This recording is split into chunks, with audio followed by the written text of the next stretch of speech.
ಮಲ್ಲೂರು ಗ್ರಾಮದ ಗುಡ್ಡಕೇರಿ ಸಲಾಪಿ ಮಸೀದಿಯ ಬಳಿ ಗುಜರಿ ಅಂಗಡಿಯಲ್ಲಿ ಗ್ಯಾಸ್ ಸಿಲಿಂಡರ್ ಸ್ಫೋಟಗೊಂಡು ಮೂವರು ಸಜೀವ ದಹನಗೊಂಡ ಘಟನೆ ಕಾಪುವಿನ ಮಲ್ಲಾರು ಎಂಬಲ್ಲಿ ಸಂಭವಿಸಿದೆ.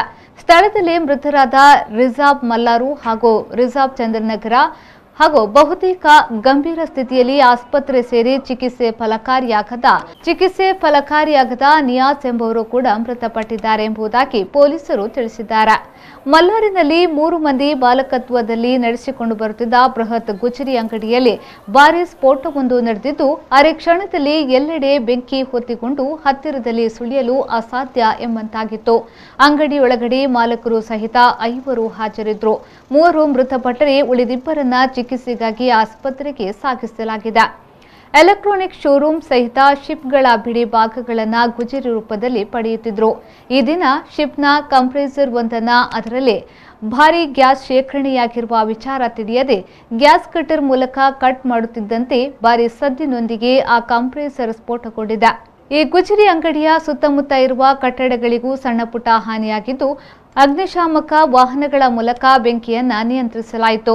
ಕಾಪು ಸರ್ಕಲ್ ಇನ್ಸ್ಪೆಕ್ಟರ್ ಸ್ಥಳದಲ್ಲಿದ್ದು ಪರಿಶೀಲಿಸಿ ಪ್ರಕರಣವನ್ನು ದಾಖಲಿಸಿಕೊಂಡಿದ್ದಾರೆ.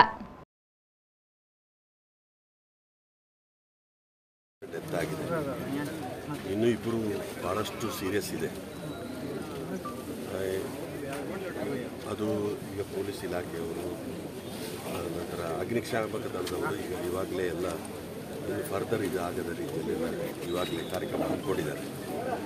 ಡಿಪಾರ್ಟ್ಮೆಂಟ್ನವರು ಅದು ಹೇಗೆ ನಡೆದಿದೆ, ಏನು ಆಗಿದೆ ಅನ್ನೋದ್ರ ಬಗ್ಗೆ ಇವತ್ತು ತನಿಖೆ ನಡೆಸ್ತಾ ಇದ್ದಾರೆ.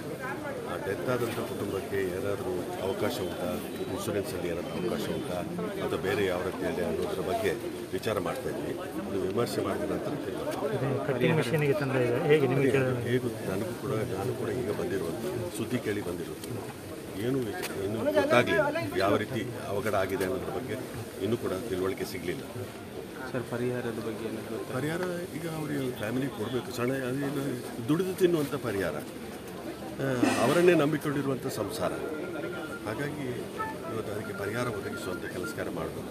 ಇನ್ನೂ ಇನ್ಶೂರೆನ್ಸ್ ಮತ್ತೊಂದು ರೀತಿಯಲ್ಲಿ ಇದೆ ಅಂತೇಳಿ ಫೈಂಡ್ ಔಟ್ ಮಾಡ್ತಾ ಇದ್ದಾರೆ.